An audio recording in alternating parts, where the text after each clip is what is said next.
establishment of precedents. This makes the court widely accessible and prioritizes accessibility to common litigants of our country. While we take pride in the court's wide accessibility, it is imperative to acknowledge the rising cost of litigation. The two significant financial burdens are the expenses related to court hearings and the cost due to delay in the form of time and money for the individuals and business and the taxes for the government.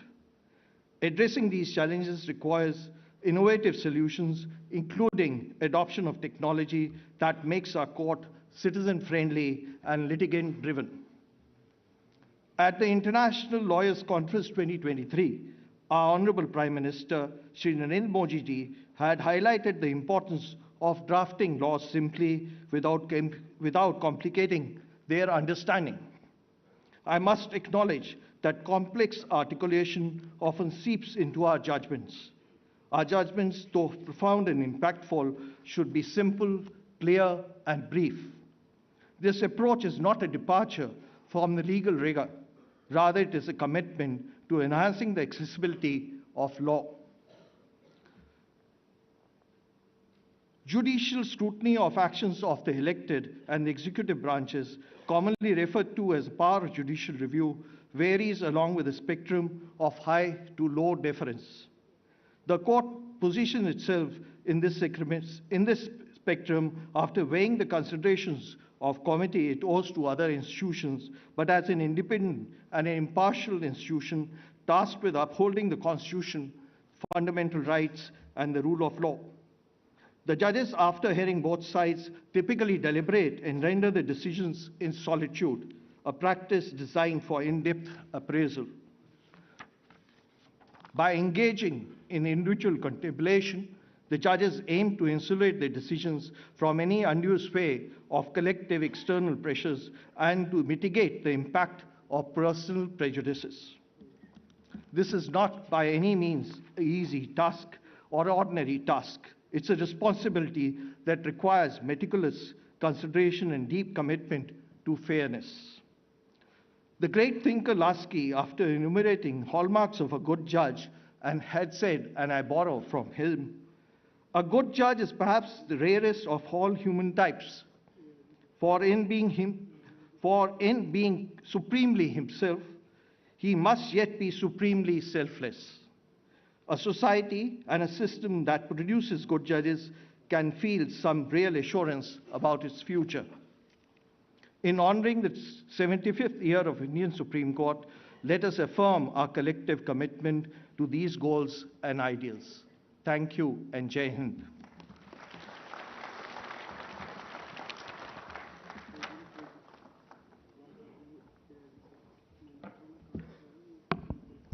Thank you so much, sir. I would now like to request Dr. Adish C. Agarwala, President, Supreme Court Bar Association, to august the August gathering. Thank you. I welcome all esteemed dignitaries to this August gathering. I feel proud that Honorable Prime Minister Shri Narendra Modi has spared his valuable time to celebrate commencement of Diamond Jubilee year of our Supreme Court. The Supreme Court of India has made its marks for being completely independent, inclusive, diverse, and has stood firmly behind the ideals enshrined in the Constitution. During my visits to different countries as President of International Council of Jurists, whose headquarters is in London, and as Vice Chairman of Bar Council of India, I noticed that our judgments are being cited, studied, and often followed by their courts, and I am referring not only to South Asian countries but also courts in Europe. Under the leadership of our Honorable Dr. Justice D.Y. Chandrachud, recent times have seen the judiciary rise to meet different challenges with active use of technology and video conferencing. The Supreme Court has also decided important cases like Ram Janma Bhoomi Babri Masjid dispute, same-sex marriage, abrogation of Article 370 and triple talaq. These decisions have enhanced the faith of the people in the Indian justice delivery system and are acclaimed throughout the world. Our judges worked hard even during COVID times when most countries and their judiciary were not functional. The system of video conferencing, introduced and promoted by Honorable Dr. Justice D.Y. Chandrachud, has been a huge success. Since COVID-19, the High Courts and the District Courts in India have heard nearly 3 crore cases, and the Supreme Court heard more than 5 lakh cases in virtual hearings, making Bharat a world leader in virtual hearings. I am delighted to note that the current government of India does not resist any decision of the court which is aimed at bringing about a more equal and empowered society. Regarding the justice delivery machinery and its reforms, the government is being seen as a partner and not as opponent of the Supreme Court. On all fronts now, Honorable Prime Minister Shri Narendra Modi has provided a vision and a roadmap for the country to follow. We often hear the chant, Modi hai to mumkin hai. We have seen this happen in reality when bold decisions were taken, one after the other, during his leadership, which placed India on the expressway to becoming a superpower.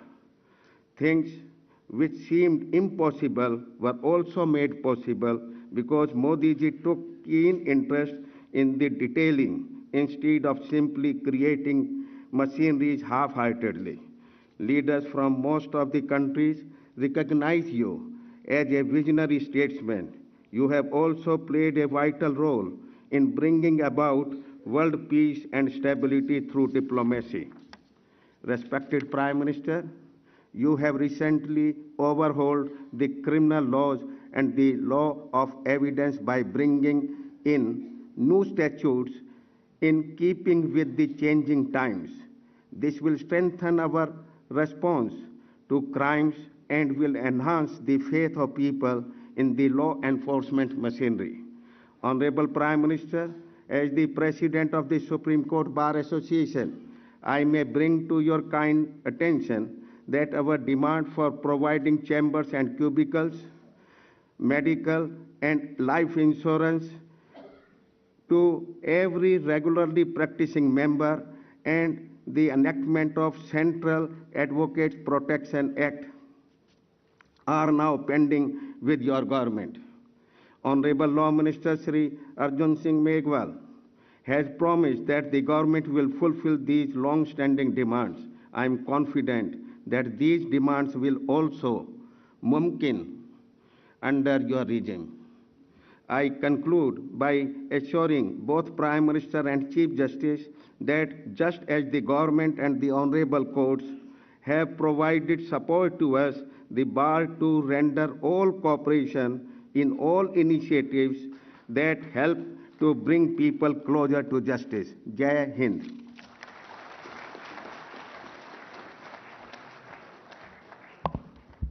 Thank you so much, sir. May I now request Shri Manan Kumar Mishra ji, Chairman Bar Council of India, to address this august gathering.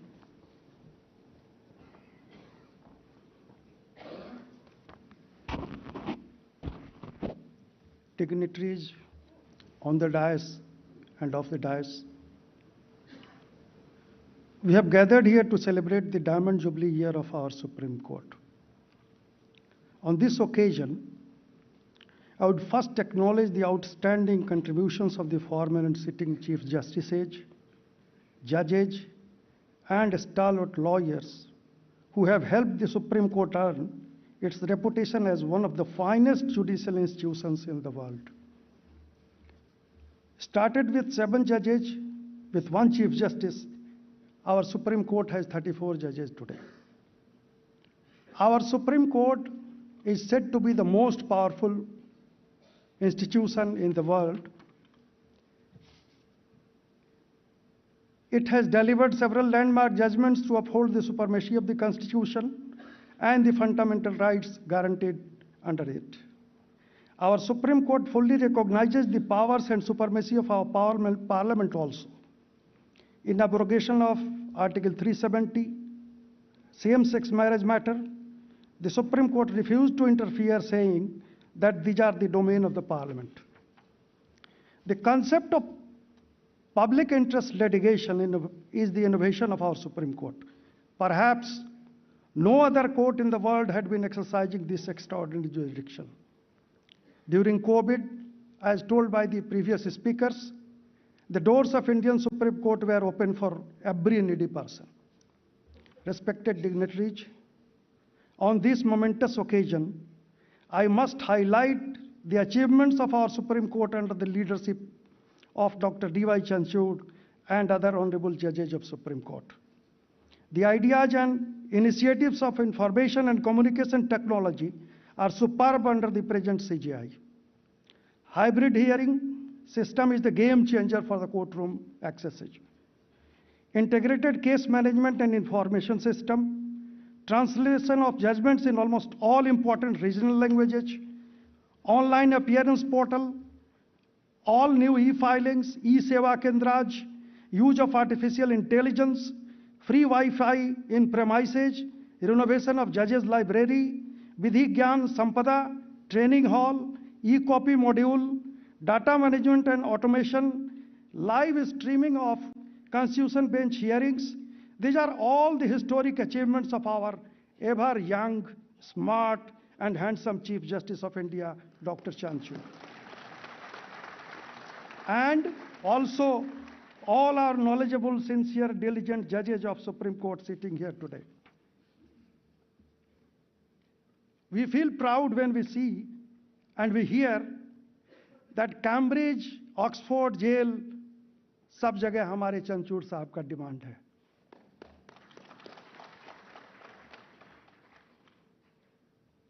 Sir, our honorable judges hear 60 to 100 cases daily.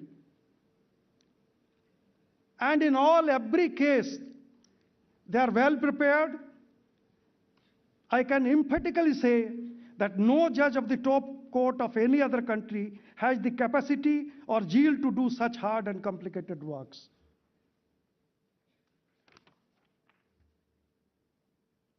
As a member and the leader of the bar, I must say, to criticize any system is very easy. But one should be aware of the ground realities also. The backlog and dependency, that is the biggest problem not only before the Supreme Court but before all the high courts and lower courts. But why it is there?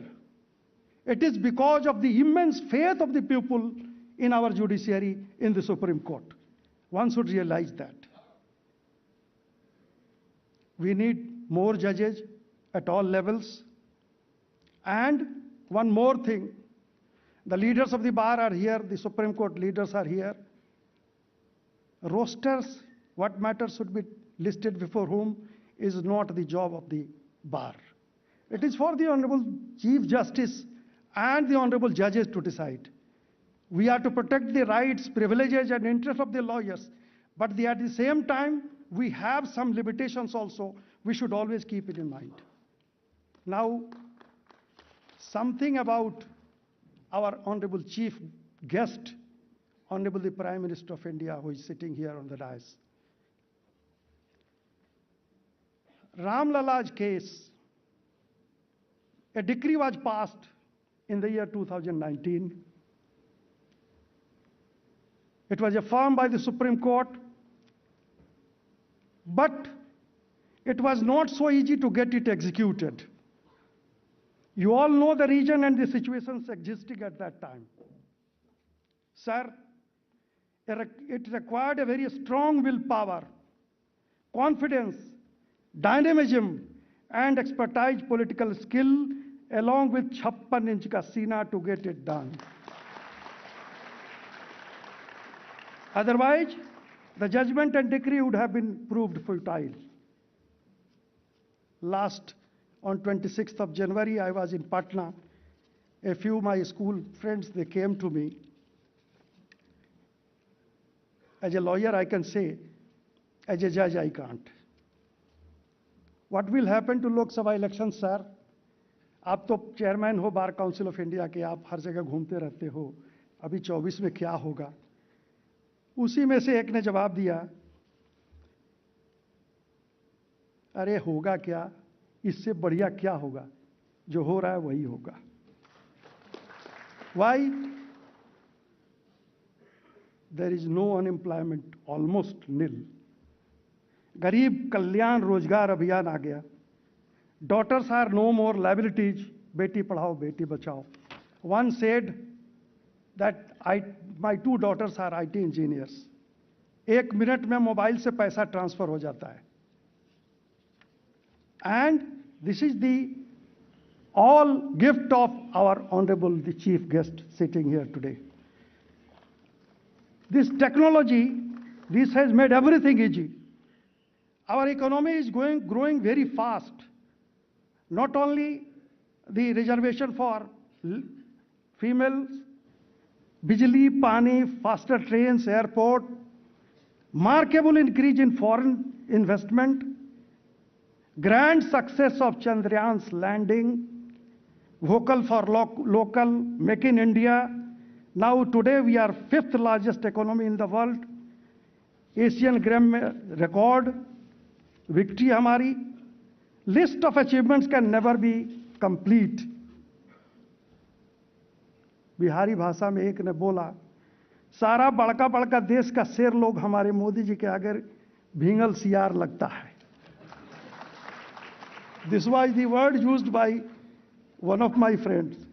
पहले भारत का प्रधानमंत्री लोग विदेश के आगे में आते थे, आज सारी विदेशी ताकतें हमारे मोदी जी के आगे घिघी आती है. Sir, it's a very auspicious occasion today that the 2 big personalities, hero of the world's judiciary and the political hero of the world, are sitting together on the dais.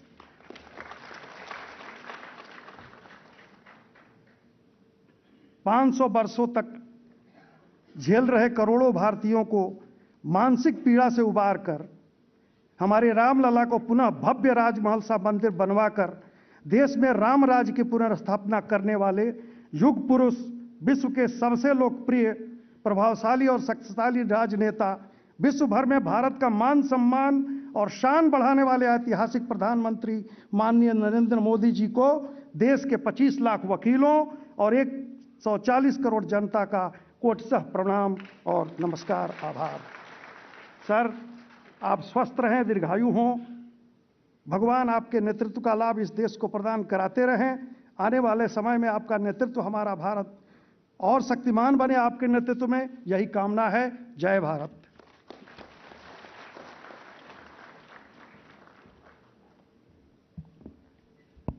Thank you, sir.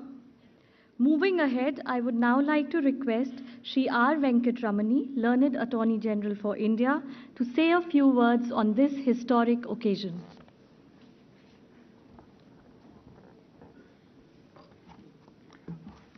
Honorable the Prime Minister of India, Honorable the Chief Justice, my respectful regards to the galaxy of gathering here today. My heart jumps with joy and being part of this occasion. And it's a moment of great pride and pleasure to be part of and even celebrating 75 years of the Supreme Court of India. On the Republic Day, we saw the demonstration of the commitment of the nation to women's empowerment. In a significant step, the Supreme Court, playing its own part, has designated a number of women lawyers as senior counsel. This is not merely symbolic. Steps such as this in the nation, in the legal profession, and in the court shows momentous transition into the world of equality. Constitutional values and ideas emerge from social and political mobilizations. While courts do not lead such mobilization, they are an essential part of giving new and distinctive articulations. It's a matter of great pride Two, for every member of the legal fraternity to appreciate and stand by some of the most remarkable constitutional and jurisprudential doctrines and values the Supreme Court has not only articulated, but they ensured their entrenchment in the course of 70 years of its history. It goes to the credit of the Supreme Court and the High Courts that in the early years of the court, women and men of ordinary social position reached the courts and their causes came to be adjudicated. Today, the access to justice expands is a legal universe of its own. Unlike ordinary legislation, the Constitution is a document to be celebrated every day. A day in the life of a citizen is marked by several interventions as well as facilitations. So it is in the life of a nation that we move into an interconnected world. Every day will be marked by interventions and challenges. The citizens look up to the governance at the nearest level to be able to conduct their and manage one's transactions with ease and comfort. The Constitution is a document of guarantees and freedoms, and the codification of power may seem to be a distant document for everyday life, but it is not. As we move from the index of one day to an index of larger periods, we begin to measure the impact of law in our life. This is where the chronicles of the life of a nation and what we call progress in the arrangement of the affairs of the nation becomes important. Compared to the long history of more than 200 years of the United States of America, with the birth of its Constitution in the year 1789, and compared to the constitutional history of England from the days of Magna Carta, or even compared to the constitutional history of some of the European nations, 75 years of our constitutional history may seem to be relatively small. But if one looks at what one may describe as the features of the Constitution and their impact on the lives of the people, we can say without being contradicted that 75 years of Indian constitutional history is as good as and as sound as comparable to any constitutional history. When we are assembled to talk about 75 years of the Constitution, we are talking about the transformation of the Constitution to the judicial process, and particularly to the Supreme Court. It's not possible to talk about the transformation in the Constitution without talking about the court. For constitutional scholars who talk in terms of constitutionalism, constitutional history is confined to or drawn in terms of performance by and functioning by institutions of governance, and there's also a shaping of the Constitution by judicial institutions. While this may be, to some extent, good focus, an equally important facet is the abiding faith of the people and the people's participation in the democratic process, and the pledge they have extended to the idea of a nation, its integrity, and their nexus and deliverance for the lives of the people. The Constitution, therefore, works when there is a confluence of citizens and the institutions, and when they stand together and the one does not fail the other. The endurance of the Constitution is the most important feature of the Constitution. The endurance is a contribution of the legislatures and the governance institutions and the judicial institutions. This contribution is a dynamic balance, political morality and governance accountability, about which Baba Sahib Ambedkar ever emphasized in his writings, are twin driving forces that can keep democracy vibrant and alive. So also the unfettered roles of the courts in ever being ready to explore the contours of citizens' rights and governance obligations, without, of course, sitting heavily on governance responsibility and governance initiatives. What governance does by right choices generates faith in democracy. What courts do by ensuring against wrongs of governments generates confidence in the Constitution. 75 years of history of the Supreme Court is a rich treasure house of law and jurisprudence. The contribution of the Supreme Court can be said to be unique in the sense that it has comprehended the diverse roles of the courts, but all tuned to standing by the sides of citizens in ever being vigilant in their protection and promotion. While we have borrowed from elsewhere, we have our own demonstrations of native genius. The permeation of the native jurisprudential genius as part of rule of law in the country has to be measured on its own forms as a post-colonial narrative. The history of constitutional litigation, the court shows how it provided a window and option for ordinary citizens to occupy spaces hitherto held by the elite and the well-endowed. The promises of an egalitarian state where equal regard for all will be the governing mantra, while seemed far removed from citizens' participation at the time of the advent of the Constitution, got translated into an accessible pathway solely by reasons of the Supreme Court opening up its doors to all causes and concerns of citizens. To assess the state of constitutional adjudication, which happens in the highest court today, we can look at what was stated in the year 1951 by the then Chief Minister of the state of Hyderabad, unquote. An extraordinary tendency has been noticed recently for all sorts of people to take up cases up to the High Court, citing provisions in the Constitution relating to what are termed fundamental rights. A woman has asked for a stay of an order served on her by a police asking her to leave the state for non-possession of a valid permit, while two displaced teachers were asked to pass a test of regional language have prayed for the issue of writ of mandamus, questioning the validity of the order. I quote, "This statement was a very narrow view of the role of the courts and citizens' access to justice. While there could be several points of view on the expansion of the role of the courts in dealing with the facets of governance, hitherto away from scrutiny by courts, it is the unalloyed assertion of independence of judiciary that has added richness and strength to the constitutional consciousness of the citizens of Bharat. Satya and Dharma are intertwined. They reinforce each other. Bharat will continue to symbolize both of these values of civilization. We pledge to be part of this constitutional consciousness. Jai Bharat.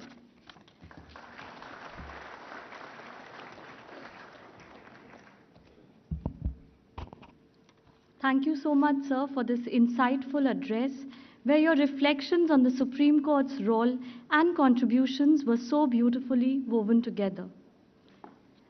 अब मैं विधि एवं न्याय मंत्री श्री अर्जुन राम मेघवाल जी से विनम्रता पूर्वक आग्रह करती हूं कि वो इस सभागार में उपस्थित सभी श्रोतागण को संबोधित करें।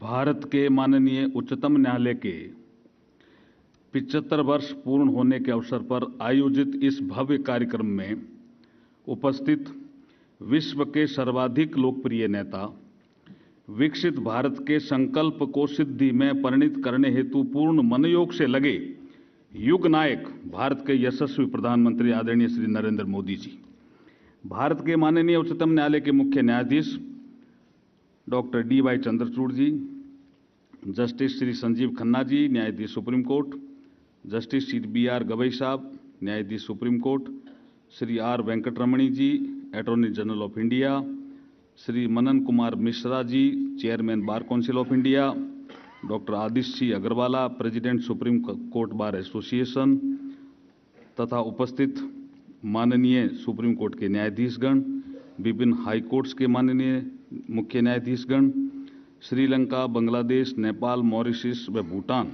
के मुख्य न्यायाधीश, समस्त अधिवक्तागण, मीडिया बंधु, नारी शक्ति एवं समस्त श्रोतागण, solicitor general of India Tushar Mehta ji और विधि के सभी ज्ञातागण, ये हम सभी के लिए अत्यंत गर्व और हर्ष का क्षण है कि आज माननीय उच्चतम न्यायालय की यात्रा के 75 वर्ष के पड़ाव पर यह कार्यक्रम आयोजित किया जा रहा है। न्यायपालिका के सर्वोच्च संस्थान व संवैधानिक मूल्यों के संरक्षण के रूप में माननीय उच्चतम न्यायालय के अतीत को याद करके वर्तमान में प्रेरणा लेने व बेहतर भविष्य की कार्य योजना पर चिंतन, मनन, मंथन करने का ये महत्वपूर्ण अवसर है।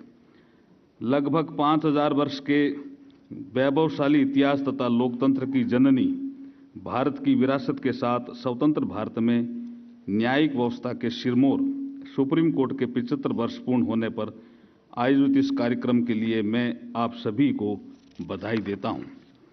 इस अवसर पर मैं ये कहना चाहता हूं कि ये मात्र 75 सालों की यात्रा नहीं है, बल्कि न्याय प्रणाली में भारत की सिविलाइजेशन परंपराओं तथा दीर्घकाल में सिंचित कलेक्टिव विजडम को भी सेलिब्रेट करने का अवसर है। न्याय व धर्म के सिद्धांत भारतीय सभ्यता में गहनता से समाहित है। सभ्यता के इस लोकाचार में जब जब नैतिकता के नेचुरल फ्लो में विकृति का आविर्भाव हुआ, तब तब कोर्स करेक्शन करने के हेतु न्यायिक तंत्र ने विभिन्न रूपों में अपनी भूमिका निभाई तथा न्याय शास्त्र का विकास किया। भारतीय इतिहास में चाणक्य नीति, विदुर नीति, बृहस्पति सूत्र, वेदांत, उपनिषद, धर्मसूत्र, महाभारत, गीता इत्यादि में न्याय शास्त्र के शाश्वत सिद्धांतों तथा उनके माध्यम से बेहतर राष्ट्र, समाज, परिवार व इंडिविजुअल बनने की निरंतर सद्प्रेरणा मिलती रही है। 300 BC ईसा पूर्व में रचित कौटिल्य के अर्थशास्त्र के तीसरे अध्याय में व्यवहार यानी दो या अन्य पार्टियों के मध्य लेन देन अथवा विवाद के संबंध में हमें वर्णन मिलता है। मध्यकाल व औपनिवेशिक काल में भारत में भी समयानुकूल न्यायिक प्रणाली में परिवर्तन होते रहे। स्वतंत्र भारत के निर्माण में लीगल फ्रेटर्निटी का महत्वपूर्ण योगदान रहा। पूज्य राष्ट्रपिता महात्मा गांधी, संविधान शिल्पी बाबा साहब भीमराव अम्बेडकर, गृह मंत्री वल्लभ भाई पटेल साहब, वीर सावरकर जी, लोकमान्य बाल गंगाधर तिलक आदि ने भारत की नींव को मजबूत करने में अहम योगदान दिया। आज़ाद भारत में महापुरुषों ने जन आकांक्षाओं को समाहित करने वाले संविधान के रूप में पवित्र प्रेरणा पुंज देकर तथा लोकतांत्रिक व्यवस्थाओं के सुदृढ़ करने का एक मंत्र दिया। 26 जनवरी 1950 को संविधान लागू होने के 2 दिन बाद ही 28 जनवरी 1950 को पहली सिटिंग के साथ ही माननीय उच्चतम न्यायालय ने कार्य प्रारंभ कर दिया। औपनिवेशिक कालखंड के परिप्रेक्ष्य में देखा जाए तो अंग्रेजों के खिलाफ हमारी लड़ाई देश की एकता व स्वतंत्रता के लिए रही। अंग्रेजों की फूट डालो और राज करो नीति के चलते हुए बंटवारे के कारण हमें एकता को पार्शियली कंप्रोमाइज करना पड़ा, लेकिन स्वतंत्रता को बरकरार रखने में राष्ट्र ने बिल्कुल भी समझौता नहीं किया। भारतीय संविधान की छत्रछाया में स्वतंत्रता के इन्हीं मानकों को प्रगाढ़ करने की दिशा में माननीय उच्चतम न्यायालय ने महत्वपूर्ण भूमिका निभाई है। सुप्रीम कोर्ट में समय समय पर अपने निर्णयों से संवैधानिक मूल्यों को प्रगाढ़ किया है। इस यात्रा के दौरान सुप्रीम कोर्ट ने अनेक उल्लेखनीय माइलस्टोन क्रॉस किए हैं, जिनमें कुछ को मैं संक्षिप्त जिक्र करना चाहूँगा। केशवानंद भारती केस में सुप्रीम कोर्ट ने बेसिक स्ट्रक्चर के डॉक्ट्रिन के सिद्धांत की व्याख्या की। 1980 के दशक में जस्टिस PN भगवती और जस्टिस VR कृष्णा अय्यर की अगुवाई में एक पोस्ट कार्ड को जनहित याचिका का रूप माना गया। MC मेहता केस के परिणाम स्वरूप पर्यावरण संरक्षण अधिनियम 1986 के निर्माण को प्रेरित किया। इंदिरा साहनी केस में OBC के 27% आरक्षण को संवैधानिक ठहराया। विशाखा केस में women safety at work place को महत्वपूर्ण आधारशिला रखी गई। 9 नवंबर 2019 को अयोध्या के राम मंदिर जजमेंट को भारत की ट्रस्ट विद डिविनिटी की यात्रा में मील के पत्थर के रूप में हमेशा याद किया जाएगा। 75 वर्ष पहले 8 न्यायाधीशों से शुरू हुई इस यात्रा में अब न्यायाधीशों की संख्या बढ़कर 34 हो गई है। अक्टूबर 1989 में जस्टिस फातिमा बीबी ने पहली महिला जज के रूप में पदभार ग्रहण किया। आज नारी शक्ति हर क्षेत्र में अपना प्रभावशाली योगदान देकर देश का नाम रोशन कर रही है। ये अत्यंत हर्ष का विषय है कि इसी श्रृंखला में उच्चतम न्यायालय में भी वर्तमान में 3 महिला जज अपनी सेवाएं दे रही है। आज इस देश में अमृतकाल में वर्ष 2047 तक विकसित भारत बनने का संकल्प ले चुका है। तब प्रधानमंत्री श्री नरेंद्र मोदी जी के नेतृत्व में होल ऑफ गवर्नमेंट अप्रोच से न्यायपालिका के साथ सहयोगात्मक रूप से बेहतर जस्टिस इकोसिस्टम बनाने हेतु हम प्रतिबद्ध है। ये हम सभी के लिए गर्व की बात है कि पिछले एक दशक में ईज ऑफ लिविंग के साथ साथ ईज ऑफ जस्टिस को बढ़ावा देकर एक citizen centric technology driven modern legal system को बनाने की दिशा ठोस आधार के साथ प्रभावशाली प्रगति की है। जुडिशरी में डिजिटल इंफ्रास्ट्रक्चर को बढ़ाने के लिए सरकार मिशन मोड में काम कर रही है। इसी का परिणाम है कि भारत वीडियो कॉन्फ्रेंसिंग व वर्चुअल सुनवाई के माध्यम से डिजिटली जुडिशियल प्रोसीडिंग करने में ग्लोबल लीडर के रूप में उभरा है। वीडियो कॉन्फ्रेंसिंग के माध्यम से कुल 2.92 करोड़ वर्चुअल सुनवाई हुई। इनमें से 4,82,941 सुनवाई माननीय उच्चतम न्यायालय द्वारा की गई। यह एक रिकॉर्ड है। अभी हाल में स्वीकृत ई कोड फेज 3 के तहत डिजिटल पेपरलेस व स्मार्ट कोर्स स्थापित करके तथा यूनिफाइड टेक्नोलॉजी प्लेटफॉर्म के माध्यम से कोर्ट, लिटिगेंट्स व अन्य स्टेक होल्डर को जोड़कर नागरिकों व अदालतों को करीब लाने का सार्थक प्रयास किया गया है। जुडिशियल इंफ्रास्ट्रक्चर को बढ़ावा देने की दिशा में भी सरकार द्वारा central sponsored scheme for judicial infrastructure for district and subordinate court क्रियान्वित की जा रही है। इसके माध्यम से कोर्ट हॉल भी बने हैं, जुडिशियल ऑफिसर के लिए रेजिडेंशियल यूनिट भी बनी है और ई कोर्ट प्रोजेक्ट के अंतर्गत लॉन्च किए गए नेशनल जुडिशियल डेटा ग्रिड आज 34.35 करोड़ केस व 23.80 करोड़ ऑर्डर जजमेंट की जानकारी सिंगल क्लिक पर उपलब्ध करवा रहा है। अंतिम छोर पर गरीब नागरिकों को लीगल सर्विस उपलब्ध कराने हेतु कानूनी साक्षरता व जागरूकता कार्यक्रमों हेतु सेंट्रल सेंटर स्कीम दिशा को भी हम संचालित कर रहे हैं, जिसके अंतर्गत टेली लॉ प्रोग्राम के द्वारा 67 लाख से अधिक नागरिकों को प्री लिटिगेशन एडवाइस दी जा चुकी है।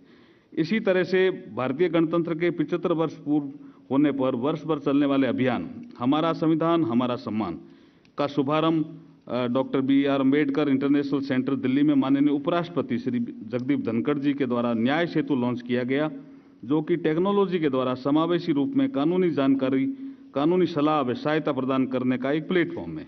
न्याय तक पहुंच सुनिश्चित करने के लिए लैंग्वेज बैरियर नहीं बने, इसके लिए artificial intelligence based Bhashini tools के साथ साझेदारी की गई है। मैं इस अवसर पर विशेष रूप से उल्लेख करना चाहूँगा कि बाबा साहब डॉक्टर बी.आर. अम्बेडकर जी की वकालत के शताब्दी वर्ष के दौरान संविधान दिवस 26 नवंबर 2023 के अवसर पर माननीय सुप्रीम कोर्ट परिसर में वकील मुद्रा में उनकी 7 फुट की प्रतिमा स्थापित करके उन्हें पूर्वज अधिवक्ता के रूप में याद किया गया। इसके लिए मैं सुप्रीम कोर्ट को बहुत बहुत बधाई और धन्यवाद देता हूं, ताकि न्याय के इस मंदिर में स्थापित वकील की वेशभूषा में बाबा साहब की ये प्रतिमा संविधान प्रदत्त मूल्यों पर चलने के लिए निरंतर प्रेरणा देने के साथ साथ जिम्मेदारी का भी एहसास करवाती रहे। आज 21वीं सदी के कालखंड में वैश्विक समस्याओं के समाधान हेतु पूरा विश्व भारत की ओर देख रहा है, भारत में अपना मित्र खोज रहा है। सुप्रीम कोर्ट के नेतृत्व में भारतीय न्यायिक प्रणाली की इस यात्रा में देश ही नहीं बल्कि अंतर्राष्ट्रीय स्तर पर प्रभावशाली मानक स्थापित कर रहा है।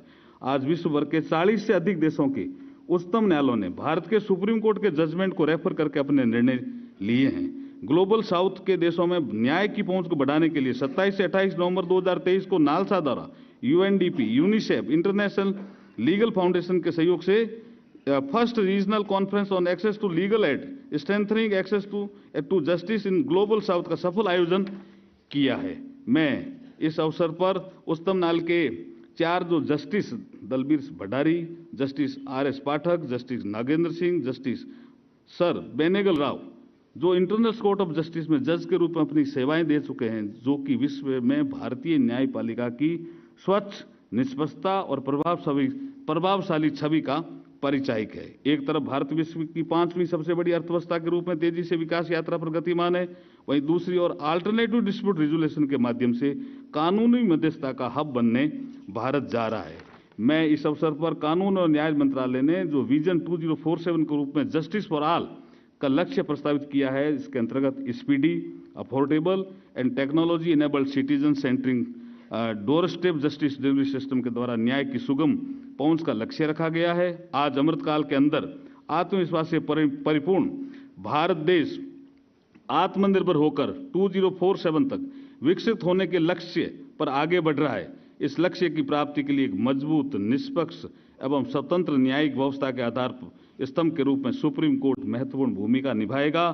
न्याय का मंदिर बना रहे सर्वोच्च न्यायालय हमारा, न्याय का मंदिर बना रहे सर्वोच्च न्यायालय हमारा, संविधान का रक्षक बना रहे सर्वोच्च न्यायालय हमारा। आज अमृत वर्ष की बस यही शुभकामना है, देश का गौरव बना रहे सर्वोच्च न्यायालय हमारा। बहुत बहुत धन्यवाद।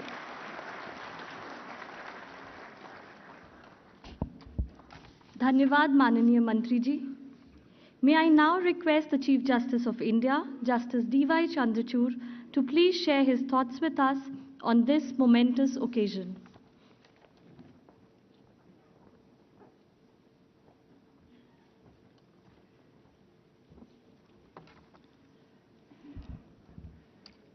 Honorable Prime Minister of India, Shri Narendra Modi ji, my colleague judges of the Supreme Court of India, Chief Justice Obaidul Hassan, Chief Justice of Bangladesh, Justice Kinley Dorji, Judge Supreme Court of Bhutan, Chief Justice Bibi Rehana Mungli Gulbul, Chief Justice of Mauritius, Chief Justice Bishwambar Prasad Shrestha, Chief Justice of Nepal, Chief Justice Jayant Jayasurya, Chief Justice of Sri Lanka, Chief Justices and Judges of the High Courts, former Chief Justices of India and Judges of the Supreme Court of India, Mr. R. Venkatramani, Attorney General for India, Mr. Tushar Mehta, Solicitor General of India, Mr. Manan Kumar Mishra, Chairman of the Bar Council of India, Dr. Adish C. Agarwal, President and Executive Committee of the Supreme Court Bar Association, President and members of the Supreme Court Advocates on Record Association, Vice Chancellors of the National Law and other universities,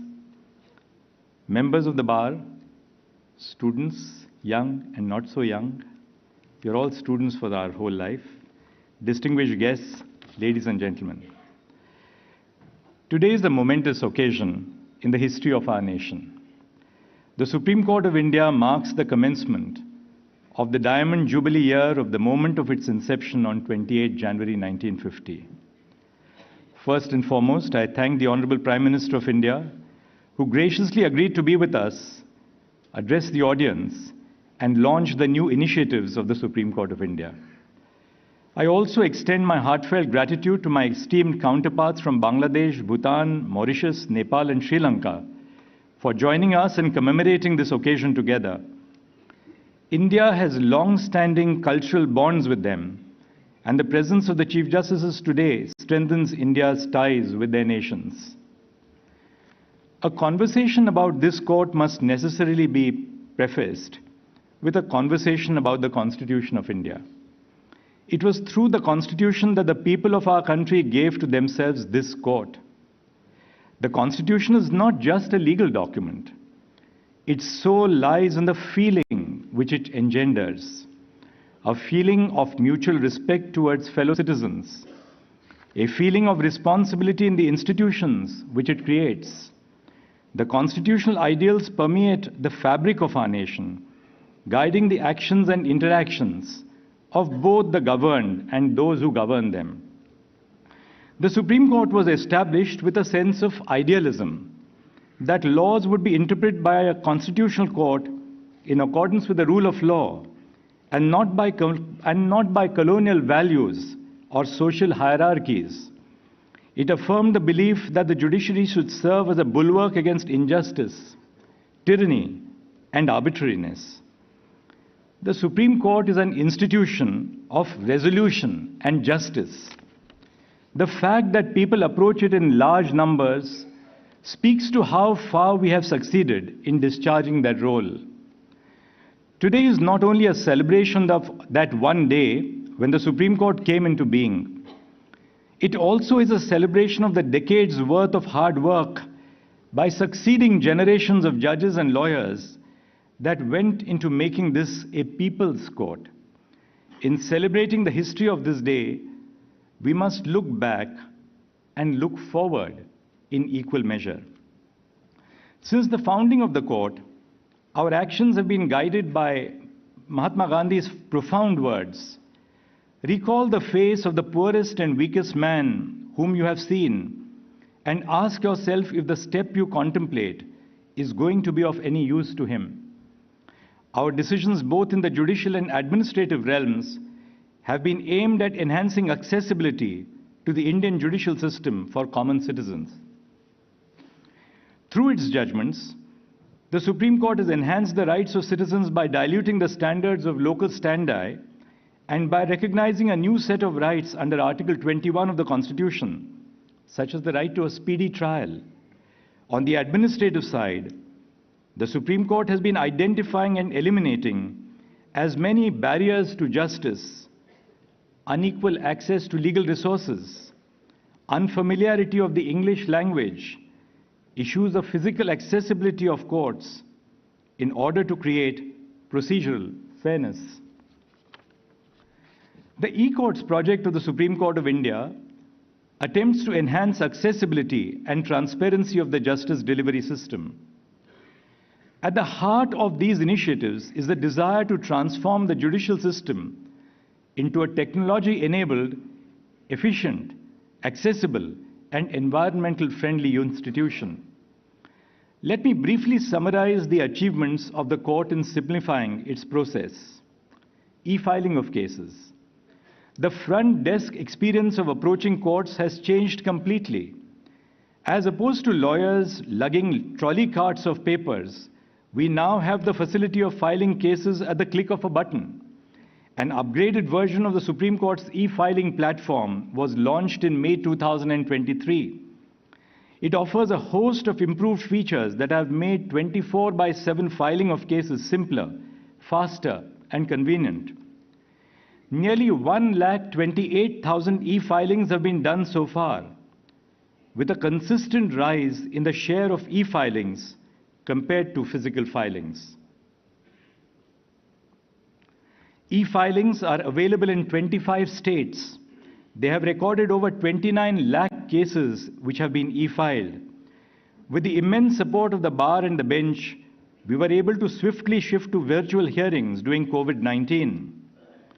Even after the pandemic, hybrid hearings continue to be a feature of our courts. That is, any Indian lawyer sitting in any part of the country or the world can argue before this court through video conferencing. This has democratized access to the Supreme Court. It has opened the space for those who are unable to approach the Supreme Court due to physical distance or want of resources. Even yesterday, one of my colleagues joined the bench through video conferencing for a special hearing on a Saturday. Till now, we have dealt with over 5 lakh cases through hybrid hearings. The live proceedings of the Supreme Court Constitutional Bench hearings are popular and speak to the genuine curiosity that people have towards our courts and procedures. Focus on scanning and digitization. The Supreme Court of India today operates in a near complete paperless mode, with almost all benches using digitized paper books. Judges are provided with scanned, bookmarked, and digitally signed case records, which they access, read, annotate, and preserve for their reference at their residences and in courtrooms. More than 13 lakh legacy and live case records, with approximately 10 crore pages, have been digitized. Futuristic courts. The Supreme Court has enabled futuristic court technology in 3 courtrooms, and soon other courtrooms shall be equipped with such technology. This technology facilitates paperless proceedings, a comprehensive digital library for the bench and the advocates, state-of-the-art video conferencing, large video walls, smart monitors, and document visualizers, all of which redefine the courtroom experience. Office automation. Adoption of e-office has enabled the officers of the Supreme Court Registry to perform their routine works in a paperless mode. 36 branches of the Supreme Court's registry have been onboarded on e-office, and more than 4,000 office files have been processed online so far. Suswagatam. Launch of the Suswagatam portal has enabled visitors to generate entry passes online in a paperless mode. A total of 123,000 entry passes have been generated so far using Suswagatam. We are also transcribing oral arguments in matters before constitution benches, which can be accessed on the Supreme Court website. The Supreme Court has entered into an MOU with IIT Madras to explore areas that can be completely automated and to leverage technology and artificial intelligence for enhancing process efficiency. As we speak today, a team of generative AI researchers at a premier management institute in Mumbai has built an end-to-end demo of an actual open-source Gen AI model trained in public domain motor accident cases. It is trained to automatically extract parameters from petitions, documents, and files and give a recommended compensation figure. Together, e-filing, digitization, paperless courts, and e-office constitute the golden quadrangle of transformation within whose enabling perimeter the Supreme Court of India is set to uplift the experience of everyone who is either a part of the judicial system or who comes into contact with it. But what is the future?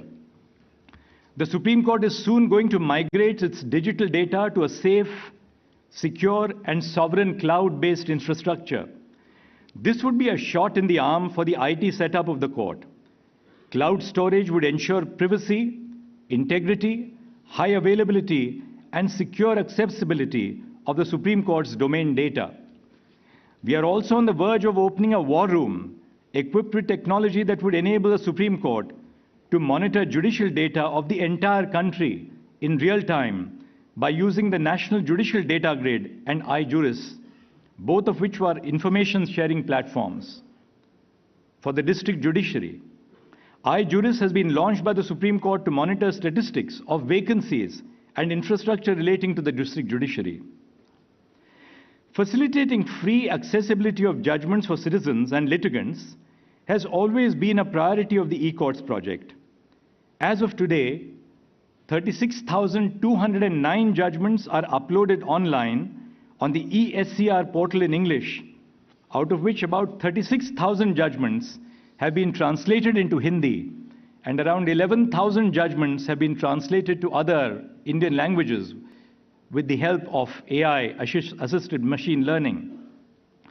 The Virtual Courts initiative has been a game changer in courtroom access and online dispute resolution. Implemented in 20 states, the initiative has received 4.37 crore challans, leading to a total collection of 502 crores of rupees in fines. Interestingly, according to the Electronic Transaction Analyzer of the Government of India, in 2018, e-courts had surpassed even the Indian Railways in terms of total electronic transactions. All 713 district courts' websites have been migrated to the S3VAS framework of the National Informatics Center, which offers a user-friendly interface, greater customization, and compliance with the guidelines for Indian government websites, thereby ensuring better accessibility for differently abled users. On the National Judicial Data Grid, a repository of nationwide judicial data, information on 3,256 countrywide courts, the High Courts, and the Supreme Court of India is now a click away. Just as we make our courts tech-savvy, we must also realize that India is going through a period of social and demographic transformation. Anyone who visits India will notice a striking feature of the changing demographics of the nation. Now, women can be seen in important positions across India, whether it be in the operation theaters, the borders of the nation, in the high skies as fighter pilots, in the seas as naval commanding officers, all across the country, and of course in the Supreme Court. There is a focus on greater inclusion of the marginalized sections of society. Equally inspiring is the confidence of the younger population to succeed in their professional lives. Traditionally, the legal profession was a profession of elite men. Times have changed. Women traditionally underrepresented in the profession now constitute 36.3% of the working strength of the district judiciary. In the recruitment examinations for junior civil judges conducted in several states, namely Andhra Pradesh, Arunachal Pradesh, Chhattisgarh, Delhi, Himachal Pradesh, Karnataka, Madhya Pradesh, Maharashtra, Odisha, Rajasthan, Sikkim, Uttar Pradesh, and Uttarakhand, more than 50% of the selected candidates were women recently. In the Supreme Court of India, we hire law clerks cum research associates to assist the judges, out of which 41% candidates are women this year. We as judges and administrations cannot be ignorant of these rising aspirations. Before the beginning of 2024, only 12 women were designated as senior advocates in the history of the Supreme Court over the last 74 years. Last week, the Supreme Court designated 11 women coming from different parts of the country as senior advocates in one selection. Our legitimacy will endure from the inclusion of diverse sections of the population in our system. Therefore, we need to make more efforts to bring different sections of society into the legal profession. For instance, the representation of scheduled castes and scheduled tribes is quite low, both at the bar as well as on the bench. In the near future, we must address the structural issues affecting the judiciary, such as the pendency of cases, our archaic procedures, and the culture of adjournments. Our effort in our work as judges and administrators must be to ensure dignity to the district judiciary, which is the first point of contact for our citizens. Our ability to remain relevant as an institution requires us to recognize challenges and begin difficult conversations. And I'll highlight 4 issues as I conclude on difficult conversations. First, we must emerge out of the adjournment culture to a culture of professionalism in our courts.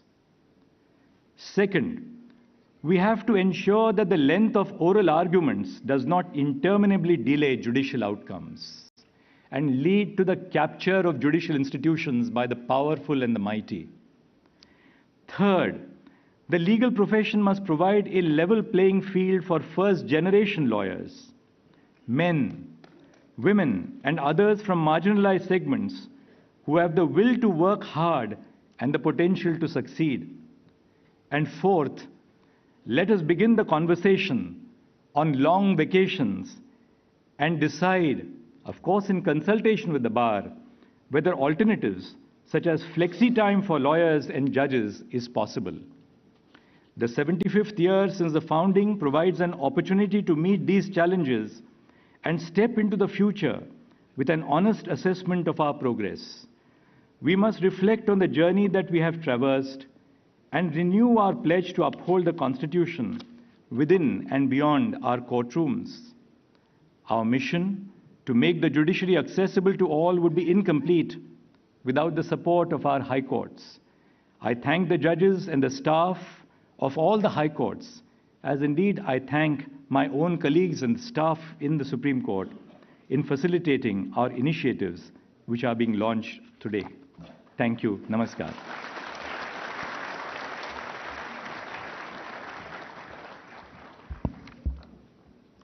Thank you so much, sir, for this insightful and eloquent address. Your words will continue to resonate with each one of us present here for all times to come. When the winds of change blow, some people and institutions build walls, while the others build windmills.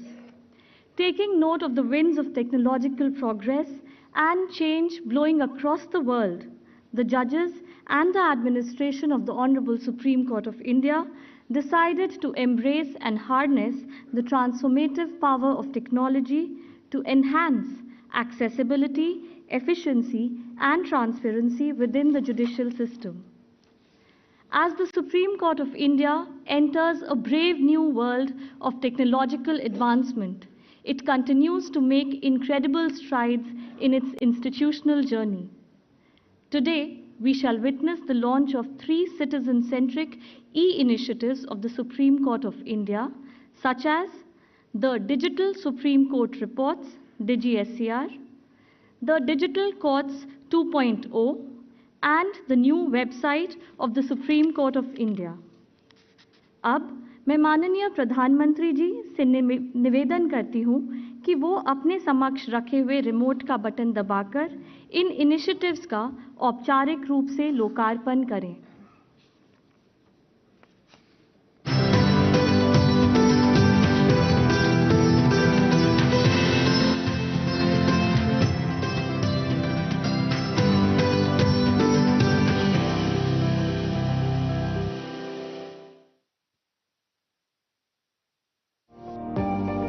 The Supreme Court of India has consistently striven to assimilate tools of technology in its core operations to enhance access to justice and improve administration of justice. Supported by National Informatics Centre of the Ministry of Electronics and Information Technology, Government of India in this endeavour. The court has launched a series of citizen-centric services with the aid of IT. On the historic Diamond Jubilee celebrations, the Supreme Court adds 3 more initiatives to its repertoire of e-services. DSCR marks the commitment of Supreme Court of India to make its judgments available to citizens, especially law students and young lawyers, free of cost in easily accessible digital format. DSCR shall provide free access to all 519 volumes of the Supreme Court reports since 1950. Volume-wise, bookmarked and in open access, easily available for download. Users can view the reports in any mode of their choice. The reports can be accessed in standard HTML mode for quick viewing. One may choose the flip viewing option for book-like experience while browsing through any chosen report. The reports can also be viewed in a PDF format. Using DSCR, a user can easily cite and email the digital report to one or more persons. The platform provides multiple search parameters such as party name, year, volume, case type, etc. to enable wide searchability for the users. DSCR marks a monumental shift from print to digital format, contributing to environmental sustainability by eliminating carbon footprint associated with print publications. The Supreme Court of India has also launched the ESCR platform, which provides free digital access of its reportable judgments. ESCR is available in English and Hindi languages. To ensure wider access, the Supreme Court of India is translating its judgments in Hindi and other Indian languages using machine learning technology. Around 36,000 judgments have been translated in Hindi and nearly 11,000 judgments have been translated in other Indian languages. Digital Courts 2.0 has been launched by the E-Committee in collaboration with Department of Justice under E-Courts project to make court records available to judges of district courts, coupled with use of artificial intelligence for transcribing speech to text. Integration of Digital Courts 2.0 with NIC's artificial intelligence powered tool Shruti shall facilitate judges to dictate orders, judgments and record testimonies of witnesses on real-time basis, thereby ensuring a speedy judicial process. संक्षेप में अभियोजन का मामला यह है कि 14 जनवरी 2016 को प्रातः 7 बजे अपीलकर्ता का दूसरे प्रत्यर्थी शिकायतकर्ता इसके बाद के साथ जल निकासी के मुद्दे पर विवाद चल रहा था. The dictated text will be converted to document format using built-in template with QR code, case number, party details, advocates and name and designation of judge. Digital Court 2.0 will enable the presiding officer to speed up daily court proceedings, ensuring accuracy and efficiency, and also result in a big leap towards complete transition to paperless court. Presently, Shruti provides automatic speech recognition for 7 languages, namely English, Hindi, Marathi, Tamil, Telugu, Kannada and Bangla. The E-Committee intends to implement the Digital Courts 2.0 in a phased manner across district courts of the country. Marking another milestone in transparency and accessibility, the Supreme Court of India has, in close coordination with NIC, launched its brand new revamped website offering an improved user experience for citizens through its dynamic functional design, user-friendly interface and robust content management. The revamped website offers convenient access to a bouquet of information on the organization, quick links of essential technology-based services, key documents and important updates and notices for advocates, litigants, court officials and citizens. Developed within the S3WAAS framework of NIC, the new website ensures greater accessibility for differently abled users and is fully compliant with requirements of government websites. The website will be available in English and Hindi languages for wider access. Committed to make the judicial process accessible and efficient, the Supreme Court of India is all set to revolutionize the courtroom experience by adopting cutting-edge futuristic technology. Futuristic court technology has already been deployed in 3 courts, including Chief Justice's Court, with the remaining courtrooms to be equipped with such technology very soon.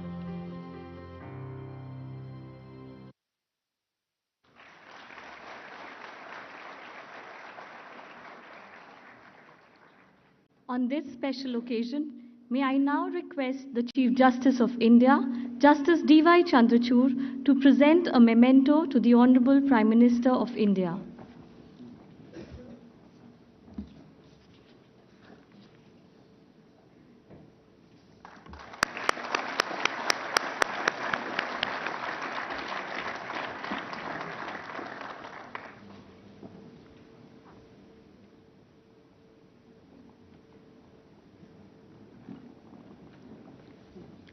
अब मैं आदरणीय प्रधानमंत्री जी से विनम्र निवेदन करती हूं कि वो इस सभागार में उपस्थित सभी गणमान्य अतिथियों एवं श्रोतागण को अपने अमूल्य शब्दों से संबोधित करें।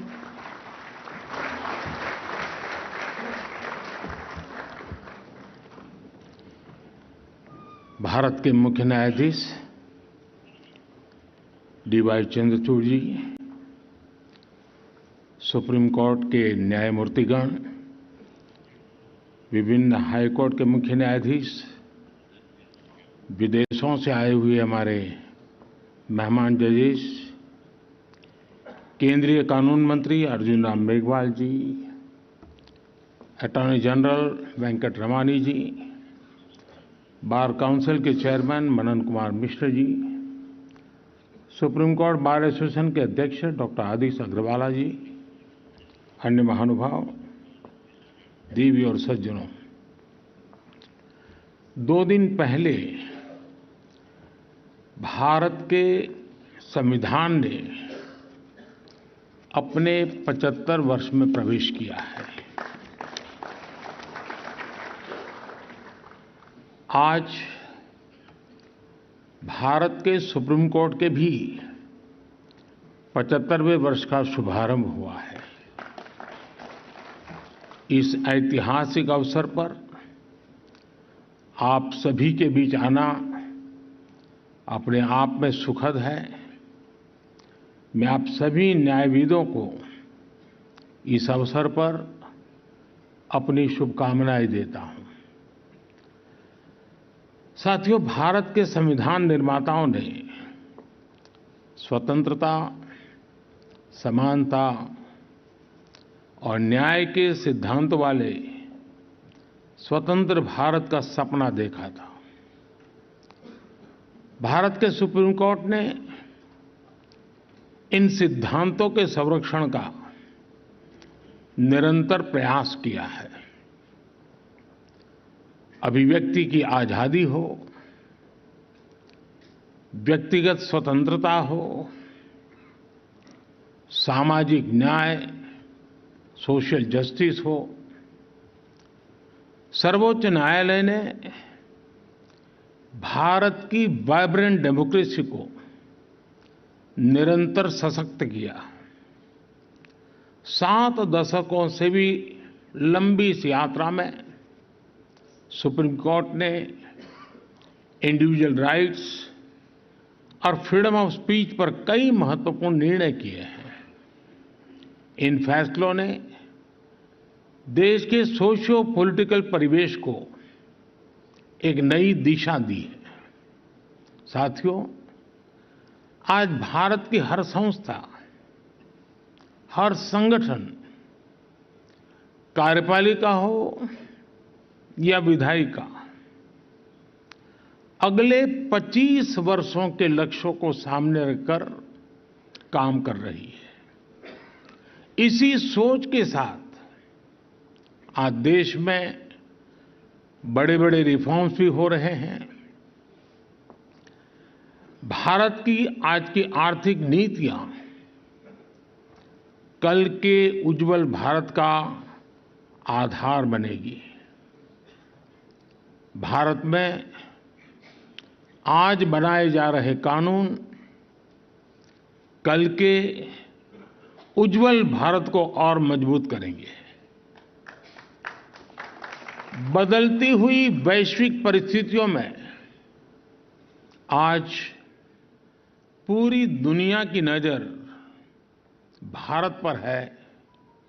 पूरी दुनिया का भरोसा भारत पर बढ़ रहा है।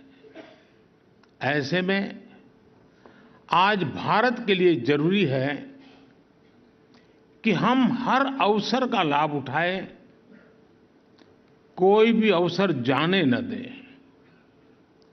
आज भारत की प्राथमिकता है ease of living, ease of doing business, ease of travel, ease of communication और साथ ही ईज ऑफ जस्टिस। भारत के नागरिक ईज ऑफ जस्टिस के हकदार है और सुप्रीम कोर्ट इसका प्रमुख माध्यम है। साथियों, देश की पूरी न्याय व्यवस्था सुप्रीम कोर्ट के दिशा निर्देशों और मार्गदर्शन, आपके गाइडेंस पर निर्भर होती है। ये हमारा कर्तव्य है कि इस कोर्ट की एक्सेसिबिलिटी भारत के अंतिम छोर तक हो और इससे हर भारतीय की आवश्यकताएं पूरी हो सके। इसी सोच के साथ कुछ समय पहले ई कोर्ट मिशन प्रोजेक्ट के तीसरे चरण को स्वीकृति दी है। इसके लिए दूसरे फेज से 4 गुना ज्यादा राशि को मंजूरी दी गई है। ये तो आपका विषय है, ताली बजा सकते हैं। मनन मिश्रा में ताली न बजाए वो तो मैं समझ सकता हूं, वो आपके लिए कठिन काम था। मुझे खुशी है कि देश भर की अदालतों के डिजिटाइजेशन को चीफ जस्टिस चंद्रचूड़ खुद मॉनिटर कर रहे हैं। ईज ऑफ जस्टिस के प्रयासों के लिए मैं उन्हें बधाई देता हूं। साथियों, हमारी सरकार अदालतों में फिजिकल इंफ्रास्ट्रक्चर को सुधारने के लिए भी प्रतिबद्ध है। 2014 के बाद से इसके लिए 7,000 करोड़ रुपए से ज्यादा राशि वितरित की जा चुकी है। मैं वर्तमान सुप्रीम कोर्ट बिल्डिंग में आप सभी को आ रही दिक्कतों से भी अवगत हूं। पिछले सप्ताह ही सरकार ने सुप्रीम कोर्ट बिल्डिंग कॉम्प्लेक्स के विस्तार के लिए 800 करोड़ रुपए की धनराशि स्वीकृत की है।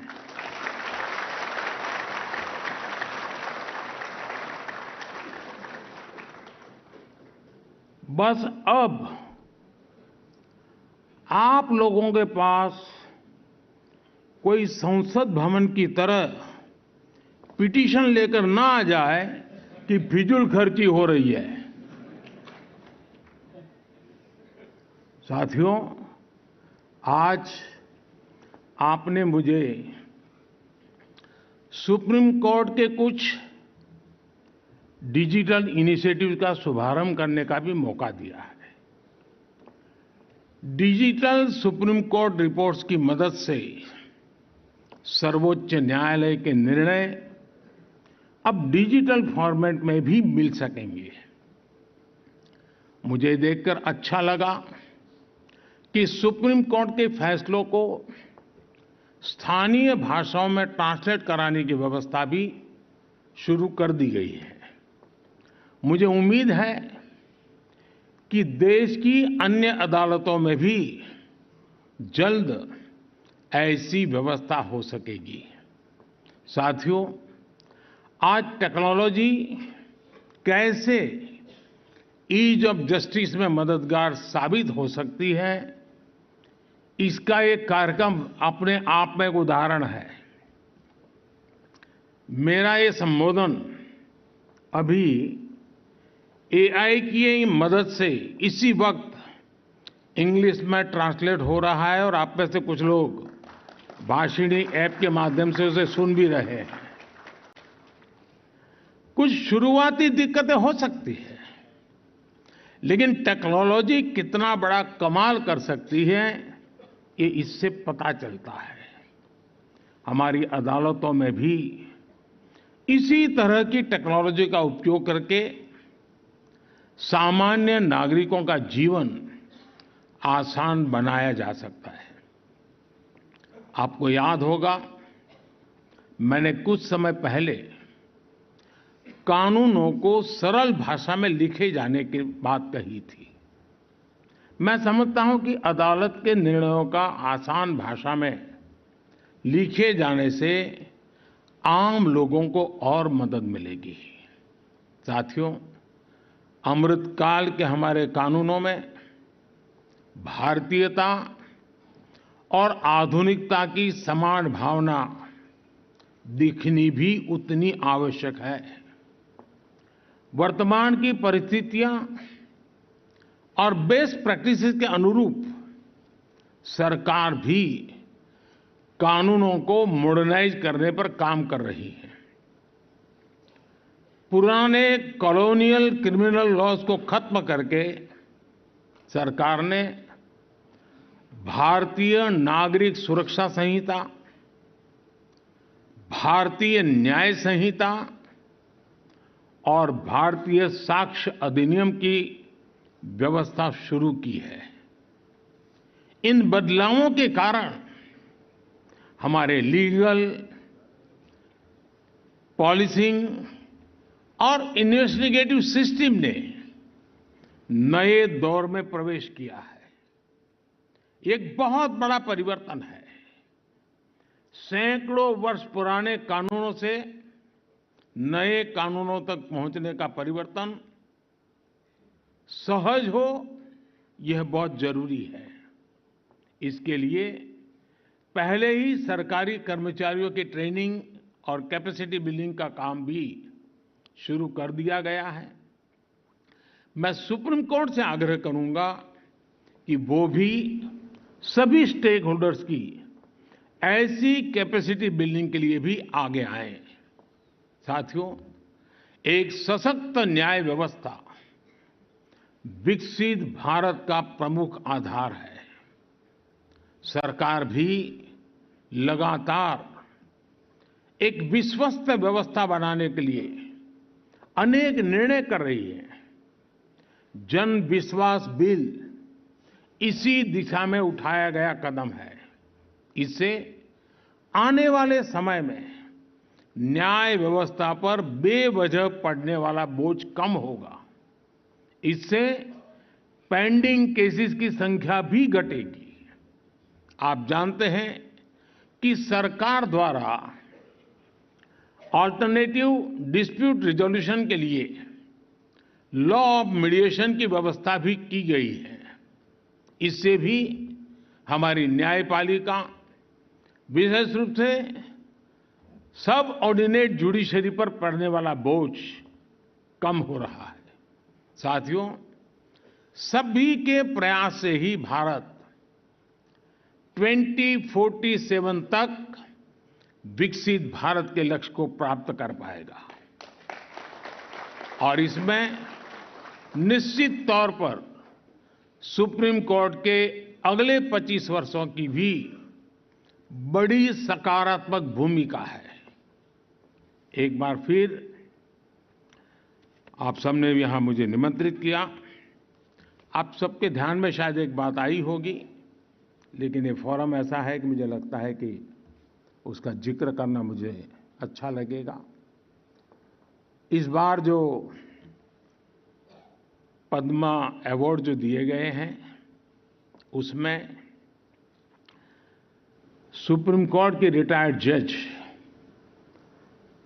और समग्र एशिया की पहली मुस्लिम कोर्ट सुप्रीम कोर्ट जज, उनको इस बार फातिमा जी को हमने पद्म भूषण सम्मान दिया है और मेरे लिए ये बहुत गर्व की बात है।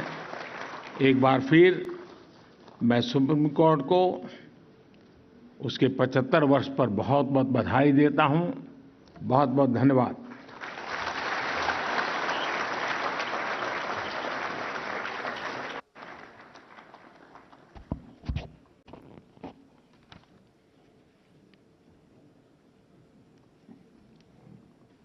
आदरणीय प्रधानमंत्री जी, आपके गरिमामय उद्बोधन के लिए हम तहे दिल से आपको आभार व्यक्त करते हैं। Finally, I request Justice B.R. Gavai, Judge Supreme Court of India, to kindly deliver the vote of thanks.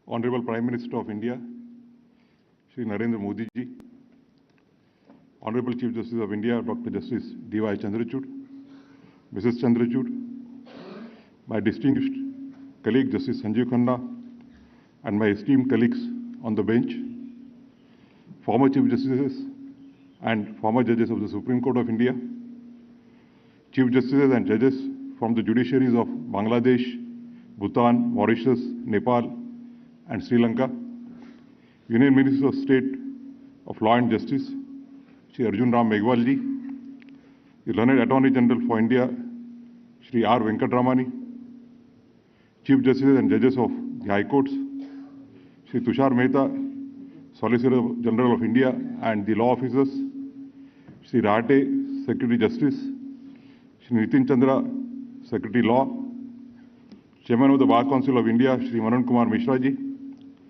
President of the Supreme Court Bar Association, Dr. Adish Agarwala, and all the office bearers, Shri Manoj Mishra, the President and other office bearers of SCORA, members of the Bar, Registry, and citizens of India who have joined us virtually. I am honored to propose a vote of thanks in an event which marks the beginning of the 75th year of the Supreme Court of India. This institution was envisaged with tremendous expectations as India shifted from a colonial system to a constitutional system. The framers of the Constitution considered the right to approach the Supreme Court to seek remedies against violation of rights so important that they incorporated it in the Fundamental Rights chapter itself. The constitution of the Supreme Court symbolizes the balance of justice which the framers intended to create. That is an institution that will act as a shield for the citizens against the excesses of power. The preamble of the Indian Constitution reflects the ideals of justice, liberty, equality, and fraternity, emphasizing the commitment to securing justice for all citizens. The Supreme Court, as the apex judicial authority, plays a central role in ensuring the realization of these ideals.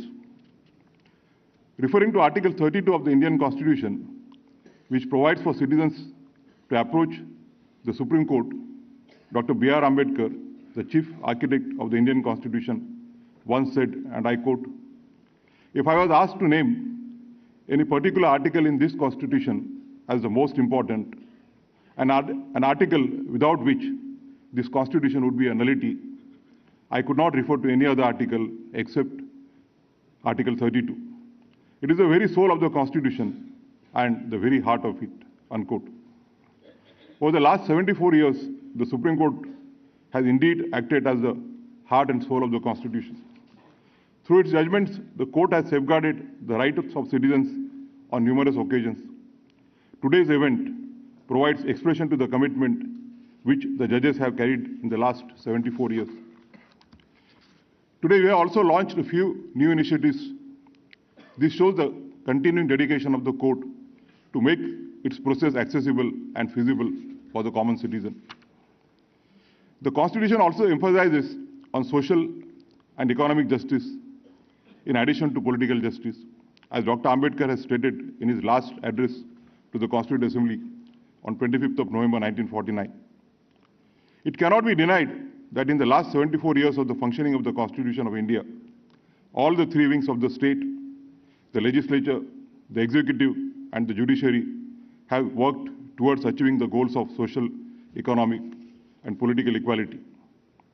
In particular, the judiciary and the executive adopted a collaborative approach to ensure that the Supreme Court keeps on working at its full strength. The judiciary, the parliament, and the executive have been emphasizing on the need for diversity and representation of various sections of society in the judiciary. We have been making active effort to ensure this, and our effort shall continue. Since the Honorable Chief Justice of the High Courts are present here, I would earnestly request them to keep this in mind while making recommendations of elevations for the various High Courts. I thank the Honorable Prime Minister of India from the bottom of my heart for sparing time from his busy schedule to join us and share his thoughts and vision today, and also for launching the new initiatives of the Supreme Court of India. I extend my thanks to the Chief Justice of India, who as the head of the family of Indian judiciary, took a lead in organizing today's extraordinary event. I am grateful to Honorable the Chief Justice of India for fulfilling the long-standing demand of installing the statue of Dr. B.R. Ambedkar in the premises of the Supreme Court of India, and also for giving me an opportunity to play an important role in the said project. It is only because of Dr. Ambedkar and the Constitution of India, as framed by him and his colleagues, a person like me, who began his schooling in a municipal school situated in a slum area, could reach to this position. I'll be failing in my duty if I do not place on record my deep appreciation for the efforts taken by the learned Secretary General and the team of the Supreme Court Registry involved in this project in completing the task in the shortest possible time. Thanks to my colleague Justice Sanjeev Khanna and my other colleagues from the bench for their contributions in today's event. I also thank Shri Arjun Ram Meghwal, the Union Minister of State for Law and Justice, for his continuous support in our endeavors. I also thank distinguished guests on the dais and off the dais, including Honorable Chief Justices and Justices from the neighboring countries, respected former Chief Justices of India and judges of the Supreme Court, Honorable Chief Justices and judges of the High Courts, and the members of the bar for taking out time from their schedule today. Lastly, I thank the Supreme Court Registry and its staff for organizing this event so efficiently. Under the leadership of the Chief Justice of India, the registry comprises senior officers and young officers drawn from different parts of the country, whose combined energy forms the backbone of the working of the Supreme Court. We look forward to the year-long celebrations that will be organized by the Supreme Court of India over this entire year, with a focus on engaging with the citizens. As it is said in Marathi, जनतेचे कल्याण हा पहिला कायदा आहे. People's welfare is our first tool. Thank you very much. Jai Hind.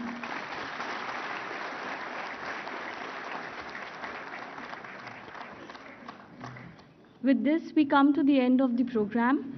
I request the august gathering here to kindly wait until the Honorable Prime Minister and other distinguished dignitaries leave the auditorium.